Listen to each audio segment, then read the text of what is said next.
At the forest's edge, Bo, a male Paranthropus boise, observes movement in the shade. His attention settles on a slender female of another lineage, Homo habilis. She is called Kuna. Built for different diets and niches, the two hominins rarely. In the heat of the East African dry season, Paranthropus boise turns to food few other primates can handle. Bo, the dominant male, clamps his huge molars onto a tough sedge root. His jaw muscles, anchored to the high sagittal crest, Kuna places the berries and eases back, careful to show she means no harm. The male Paranthropus, Bo, weighs the offering. Hunger wins over caution. He samples the fruit, massive jaws grinding softly. The taste pleases him. His posture loosens. For a moment,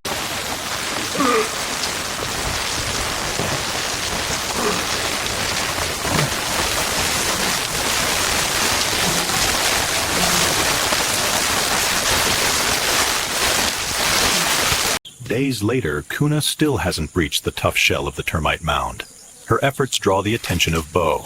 With a few well-aimed strikes, the male's strength does what her tools could not. Then he steps aside, allowing her first claim to the rich harvest within. Cooperation. Bo returns to the nesting grove, but the others barely notice. In this species, ties are loose. Each adult largely keeps to itself.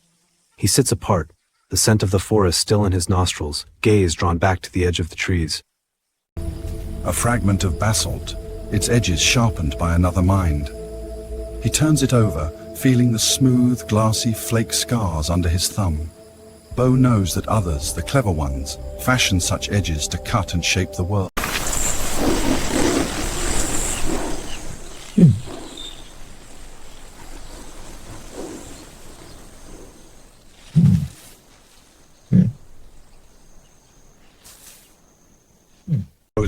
The young Homotherium edges nearer, its eyes locked on Kuna.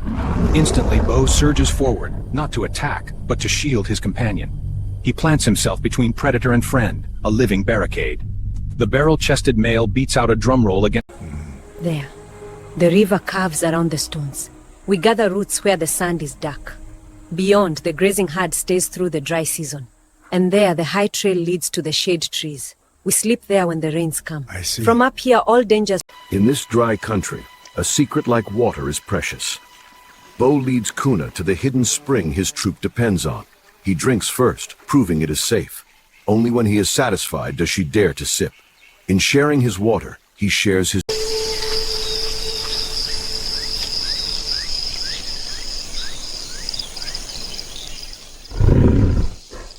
Bo!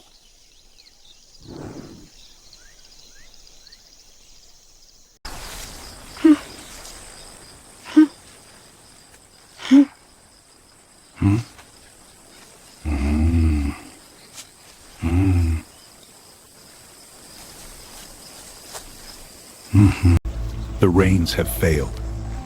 Waterholes that once sustained life shrink to patches of mud. Paranthropus boise must drink what remains. With each day of drought, the troop travels farther, searching for food and fresh water. The dry season... Parched and weary, Bo leads his kin across the baking plain. Every step drains their strength, yet he holds the path in his memory. The scent of moisture draws him onward. At last, the hidden spring. Under his guidance, the troop survives. The spring is already claimed. Paranthropus boise drink in peace until newcomers arrive.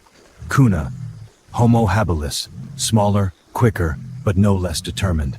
For now, both sides wait. Bo rises to his full height, towering over the smaller hominin.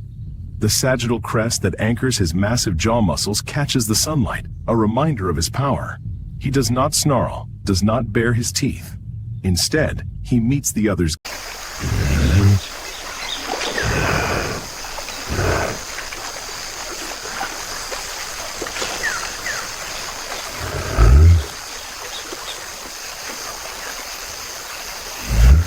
Leader of the Homo habilis band approaches the waterhole with care. He is outnumbered here, but thirst drives him onward.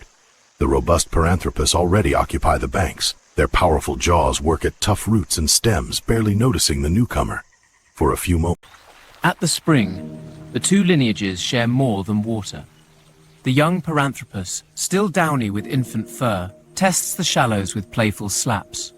A juvenile Homo habilis, cautious yet captivated, watches... From a rise above the valley, the robust Paranthropus watch the migration. They feed and rest, their powerful jaws made for crushing plants, not for planning hunts.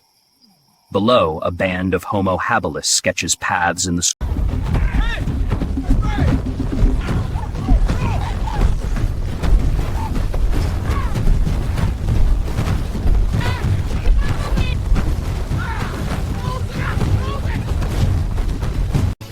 Hunt has paid off.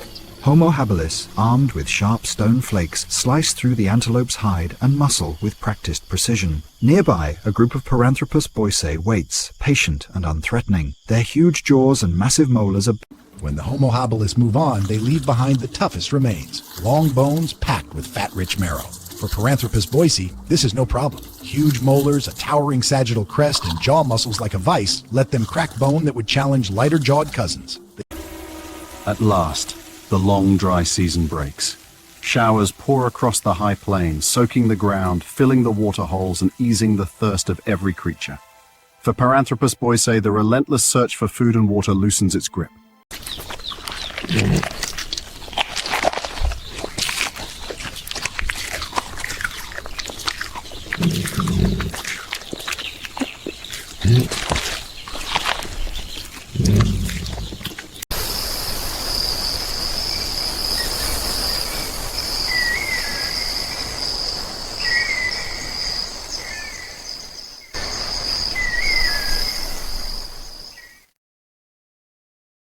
As the dry season deepens, the Paranthropus troop begins its slow ascent to higher ground. Instinct generations old tells them when the nut trees ripen. They follow a worn path, one their kind has walked for countless years, toward the ridge where hard-shelled fruits wait in abundance. Bo turns from the glance, steady as the earth beneath him. He follows his kin back into the wide grasslands, into his world. On these cool, cloud-wrapped highlands, Paranthropus boisei thrives. Their jaws, built for grinding and cracking, turn the hardness of nuts and seeds into sustenance. In small, tight-knit bands,